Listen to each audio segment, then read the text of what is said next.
Hey guys, let's talk about books. It's been a minute since we had a video and I have a cold again. So I've self-medicated with cheesecake and we're going to talk about new books because if anything's going to get us hype, it is books that are new in our lives. I hurt my wrist at work, months ago at this point, and trying to hold this stack of books in a way to get the thumbnail was a challenge. I should have put my brace on. But anyway, let's talk about them. Also, I dropped the stack doing the thumbnail, so just let me rearrange the pile into the order I wanted to talk to you about them in. That is the order that they were acquired, generally.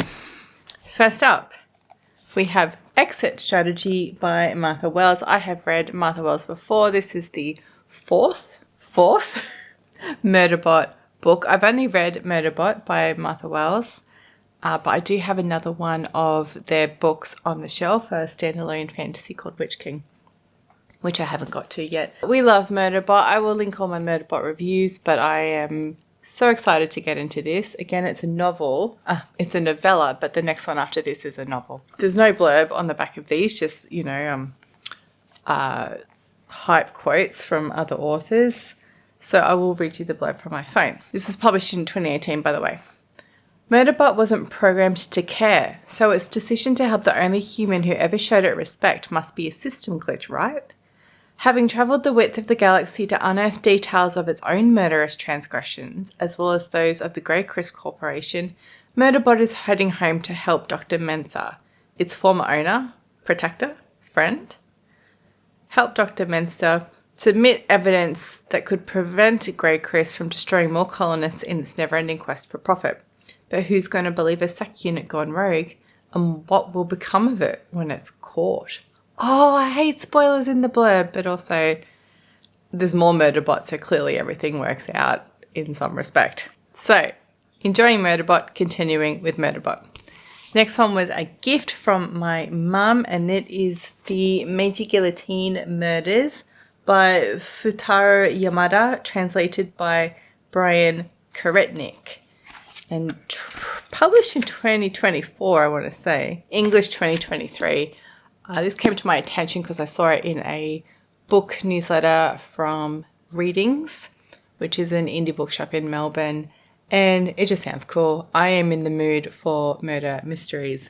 And also, the vibes are just there. I saw the cover and I was like, yes. But let's read the blurb. Tokyo, 1869. It is the dawn of the Meiji era in Japan. I'm sorry if I'm pronouncing that wrong. I don't have any Japanese. But the scars of the recent bloody civil war are yet to heal. The new regime struggles to keep the peace as old scores are settled and dangerous new ideas flood into the country from the west. Just checking that the microphone's plugged in because, oh my God, what if it wasn't? Anyway, let's continue. A new police force promises to bring order to this land of feuding samurai warlords, and Chief Inspectors Kazuki and Kawachi are two of its brightest stars. Together they investigate a spree of baffling murders across the capital, moving from dingy drinking dens to high-class hotels and the heart of the Imperial Palace.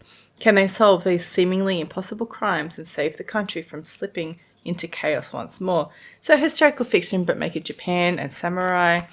This was originally published in 2012 in Japanese, so it's not that old. Voiceover Elizabeth here to tell you that I got that wrong, and the Meiji Guillotine Murders were actually first published in Japanese in 1979, which makes sense because the author Fūtarō Yamada died in 2001. Unlikely that he had a book published in 2012. And the vibes are just there for me, so I'm so excited to read this one. I'm really kind of hurrying through my current reads so I can get to actually all of this pile, but this one in particular. Next up, I read this one. This is Robert Louis Stevenson's Strange Case of Dr. Jekyll and Mr. Hyde. Can you even see that? Is it blown out in the light? The text there. This is the Oxford World's Classics edition. Dr. Jekyll and Mr. Hyde was published first in 1886 and review forthcoming because I have read this. In fact, I've read all the other short stories that are in here as well. Has short stories called The Body Snatcher, Markheim, Olala, and then some essays which I skipped. I originally read Dr. Jekyll and Mr. Hyde in the Amazon Classics version, and then this was cheap on World of Books, so I grabbed it. Why did I pick it up? Well, one, it was cheap on World of Books. Two, a book podcast I was listening to, one of the hosts read this, and then my friend Luke, who I'm forever influenced by, picked it up, and so I was like, yes, let's buddy read it. This is a sign from the universe. So as my library texted me to say I have to take books back today, which is after I do this. Next was one that fell into my cart when I was in a real bookstore. I had been eyeing it off for a while, and then when it was in the bookstore, I thought, yes, I'm just going to get it. Just get it, even though it's full price, even though I'm not going to read it straight away, for a couple of reasons. One, the cover. The cover is just murder mystery, 50s murder mystery vibes, right? I love it. Second is because it's new release, it's got reasonable sized pages with a lot of white space, and I'm finding it harder to read tiny little mass market paperbacks like this one, for example, which is coming up. Spoilers. I'm finding it harder to read the mass market paperbacks with the tiny cramped text and tiny cramped pages. And because I know I want to read it, and if I don't grab it while I see it in a bookshelf, it'll go out of print or it'll go out of fashion, and I'll have to buy it from Amazon, and I would rather support an indie bookstore who is selling it for the same price. So, all of that to say, I bought Stephen Carroll's Death of a Foreign Gentleman. This was published in 2024, I'm assuming, since it was new. This also came to my attention from the readings newsletter, so I got to unsubscribe from that. It's terrible for me. I won't unsubscribe. 2024. Stephen Carroll is apparently an Australian author. Miles Franklin, award-winning author. I've never heard of them, but the bookseller told me that the very first bookseller conference she went to, Stephen Carroll presented. She was very hyped that I bought this book. And not just because she earned some money from it. Let's read the blurb. Cambridge, UK, 1947. Martin Friedrich, a German philosopher, is cycling through an intersection on his way to give a lecture when a speeding car strikes and kills him. Shortly afterward, Detective Sergeant Stephen Minter, an Austrian-born Cockney Jew, that is a combination, Austrian-born Cockney Jew, whose parents were interned during the war as enemy aliens, stands over the body of Friedrich, contemplating the age-old question, who done it? It actually says who did it. Who done it? Friedrich might be one of the finest minds of his age, but he's problematic, arrogant and a womanizer. He was also in the 1930s a member of the Nazi Party. As Stephen is soon to discover, there is no shortage of suspects. Friedrich was hated by almost everybody, even those who loved him. Is there any sense to his death, or was it just a case of rotten random luck? Has the universe spoken, or are there more sinister factors at work? I'm going to go with that one, the more sinister factors, because there's a whole fictional novel about it. And I'm in the mood for murder mystery, can you tell? So I am excited to read this one, but I'll probably read that Japanese one first. I've heartburn from the cheesecake. And then while I was in that bookstore where that one fell into my cart, this one also fell into my cart. It is a chunky one, and it is A Tale of Two Cities by Charles Dickens. This is a Harper Muse Classics edition, artisan edition. So I'm guessing one of those is London and one of those is Paris. But I don't know which is which. I feel like that's the Tower of London. But I can't place this in France at all. Of course, I've never been to France, so I don't know. I've never been to London either, let's be real. I've never left Australia. But anyway, A Tale of Two Cities. This was beautiful and different, so I picked it up. So I'm just looking at it in the viewfinder because it really caught my eye. Even though I don't think it's very pretty or like aesthetic, it's different and it caught my eye, and I knew I had to have it. Not a new booktuber, but a booktuber that I'm newly following, whose name I can't recall off the top of my head, but I will link, is doing and has done for years Dickens read along, and so they're doing A Tale of Two Cities right now. So I thought, why not get it on it? She really hyped it up. So I'll link the video where she hypes up the Dickens one. And I'm listening to it and I'm really enjoying it. But inside there's illustrations, I think. There's call-out quotes, not illustrations. So, like, this is the first one. And like the painted Persuasion that I bought a couple of months ago, it might be before Christmas now, it's still Harper-Muse. And it's just a really pretty edition. This says, you can't read that, I'm sure. It says, you'll probably be familiar. It was the best of times, it was the worst of times. It was the age of wisdom. It was the age of foolishness. It was the epoch of belief. It was the epoch of incredulity. It was the season of light. It was the season of darkness. It was the spring of hope. It was the winter of despair. ... Because that paragraph goes on forever. Tale of Two Cities was first published in 1859. I'm really feeling the classics this year, aren't I? And the blurb here on the back says, after 18 years as a prisoner in the Bastille, the aging Dr. Manette is finally released and reunited with his daughter Lucy in London. However, there he meets two very different men, connected through their love for Lucy Manette. Drawn against their will to Paris at the height of the French Revolution and the Reign of Terror, they all soon fall under the lethal shadow of La Guillotine. I'm really enjoying it so far. It's more of a storybook than a character book, and it's a historical fiction. So Dickens was writing about the French Revolution, which was his history when he was writing. So historical classics fiction. Ticks all the boxes, doesn't it? This one just turned up because aforementioned friend Luke said, do you want a copy? And I said, sure, I've never heard of it. R.C. Sherriff, the Hopkins Manuscript. I don't know anything about this. Was published in 1939. So again, we're talking classics. That makes sense because it's a Penguin Modern Classics edition. Look at this author photo on the back. Like very 30s kind of dynamic kind of guy. The blurb says, retired teacher Edgar Hopkins lives for the thrill of winning poultry prizes, as you do. But his narrow world is shattered when he learns that the moon is about to come crashing into the earth with apocalyptic consequences. Wow, okay. The manuscript he leaves behind will be a testament to his growing humanity and to how one English village tried to save the end of the world.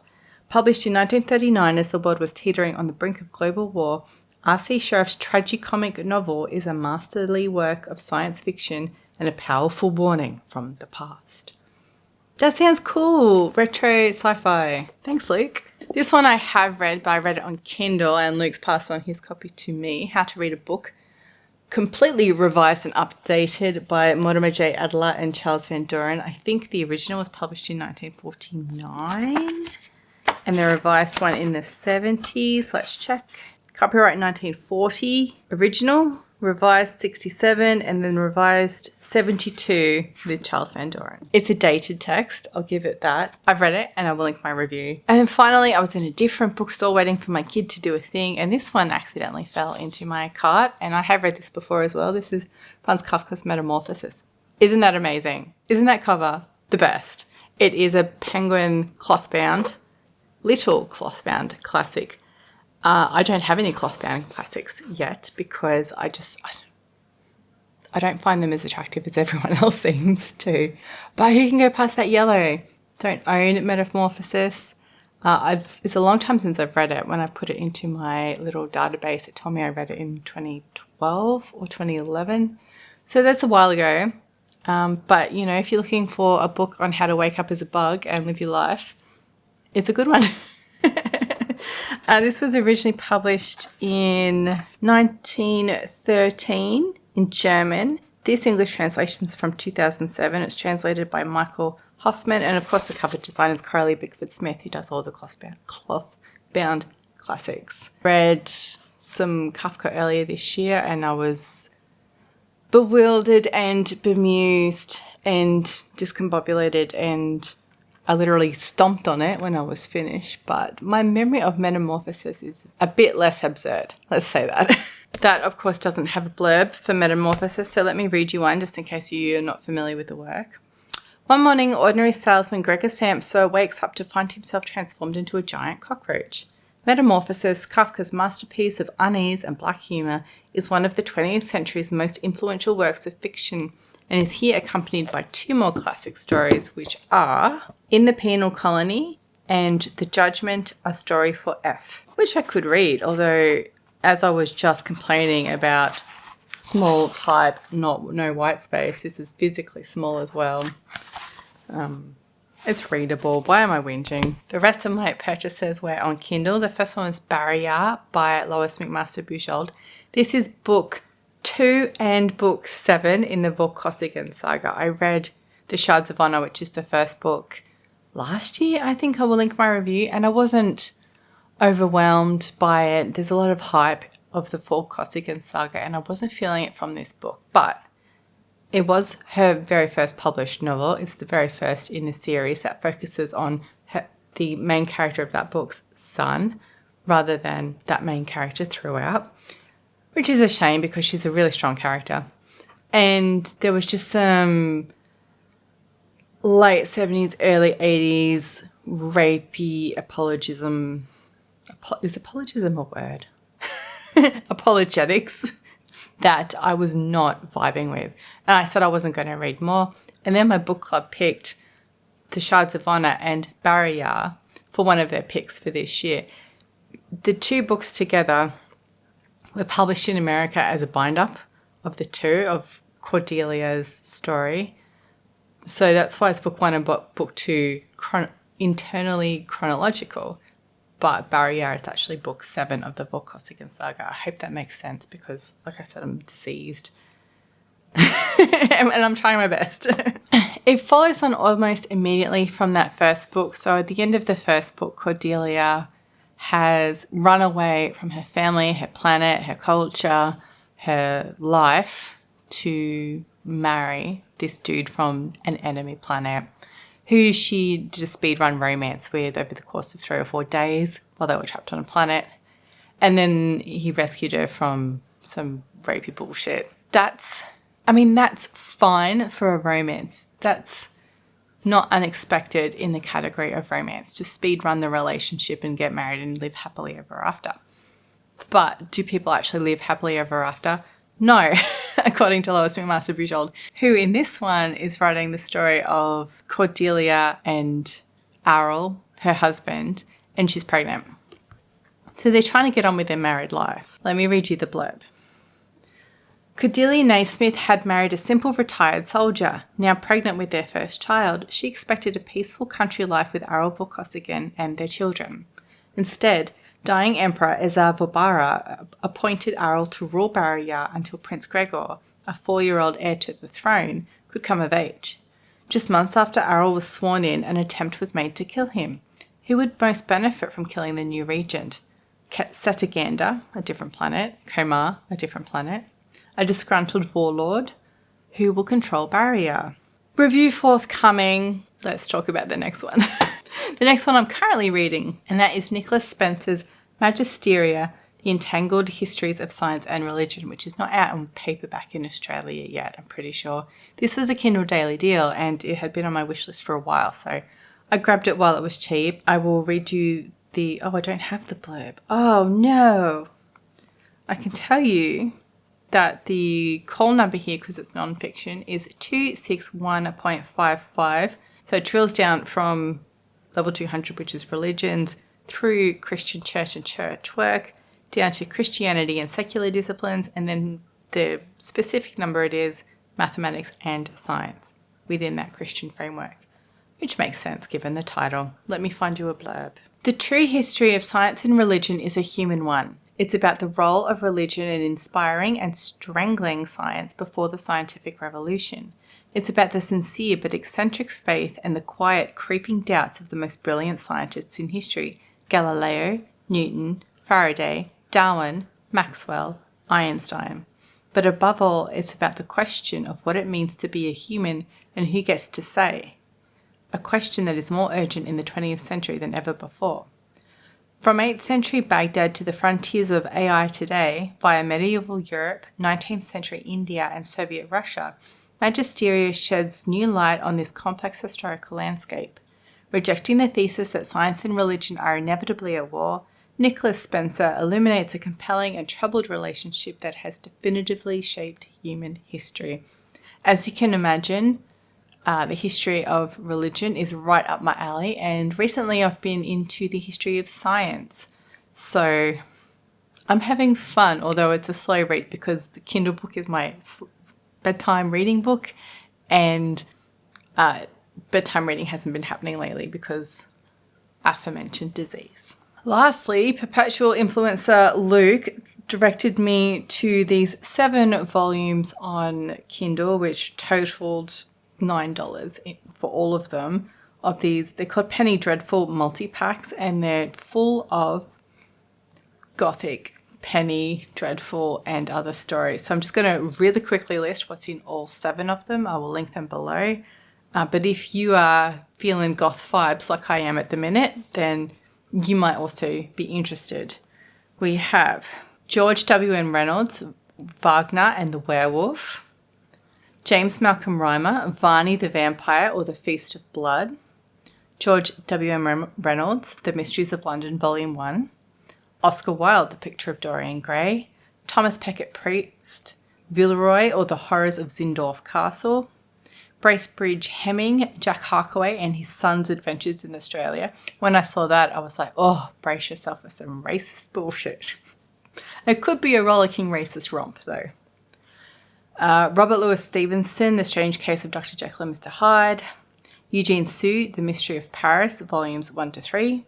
Charles Collins, Number 3 Branch Line, The Compensation House. Apparently Charles Collins is the brother or the cousin or something of Wilkie Collins. We have Mary Shelley with Frankenstein, the 1818 version, which, as you know, has been my favourite read of the year so far. James Malcolm Rymer, The String of Pearls. Frank Stockton, The Lady or the Tiger. Spring-Heeled Jack, The Terror of London, which is by an anonymous author. Clarence Rook, The Hooligan Knights. J. Sheridan Le Fanu Carmilla, which is like a vampire story that predates Dracula. Selections from the Newgate calendar of 1826. Bracebridge Hemming with some more Jack Harkaway. We've got Jack Harkaway in New York and Jack Harkaway and His Son's Escape from the Brigands of Greece. I feel like that's a racist romp as well. James Greenwood, The Seven Curses of London. William Hurd Hilliard, The Mysteries of a London Convent. James Greenwood, The Wilds of London. Eugene Francois Vidocq, The Memoirs of Detective Vidocq. This was interesting. There's a blurb for him. Vidocq was a French criminal who became the founder and first director of the crime detection Sûreté Nationale. Again, I don't have any French. As well as the head of the first known private detective agency. Vidocq is widely regarded as the father of modern criminology and of the French police department. He is also considered to be the first private detective. Vidocq's successes as an investigator inspired many Victorian authors who borrowed his brilliance to embody their fictional heroes. The character of Sherlock Holmes is very much based on Vidocq. So are both Jean Valjean and Inspector Javert in Les Miserables. Dickens mentions Vidocq in Great Expectations, Melville cites him in Moby Dick, and Poe refers to Vidocq's methods in Murders in the Rue Morgue. As a player in the criminal underworld, Vidocq was a master of disguises and an accomplished thief, eventually turning his unlawful talents toward catching criminals as the first chief of secret police. Blah, blah, blah, blah, blah. Continues. I have read so many of those things. I haven't read Les Miserables, I'd love to. I saw a screen adaptation of it that I loved. And I can't even tell you how old it was. It was filmed in black and white. Sherlock Holmes, I've read. I haven't read Great Expectations, but I've seen it. Moby Dick, I'm not familiar with at all. And Poe, I'm familiar with. It might not be one of those things that is interesting, but it might be interesting in seeing where classic detective crime comes from. You know, like it's not always, the first one isn't always the best one. It's a blueprint for people to stand on the shoulders of giants. Anyway, let's keep going. We have more Eugene Sue, The Mysteries of Paris, volumes 3 to 6. Washington Irving, The Legend of Sleepy Hollow. Nathaniel Hawthorne, Mosses from an Old Manse, which is a short story collection. Ambrose Pierce, An Occurrence at Owl Creek Bridge. Stephen Crane's Maggie. I'm wanted to say Maggie, that's not right. Maggie, A Girl of the Streets. Robert W. Chalmers, The King in Yellow. Henry James, The Ten of the Screw, which I own a copy of over there somewhere. It's a work in progress. I read 10 of the Screw, but not the other short stories in that bind-up. We have George Sylvester Viereck, The House of the Vampire. And Edgar Allan Poe, The Murders in the Rue Morgue, The Mystery of Marie Roget, and The Purloined Letter. Some of those I have read. So if you're interested in classic Gothic literature and not so literary, that might be of interest to you as well. Thank you for hanging out with me to talk about books. I'm so excited to read those murder mysteries. I'm in a real murder mystery mood. As you will find out from when I finally record the reviews of these books that have been sitting here waiting for a couple of weeks now. And I will talk to you again soon. Bye.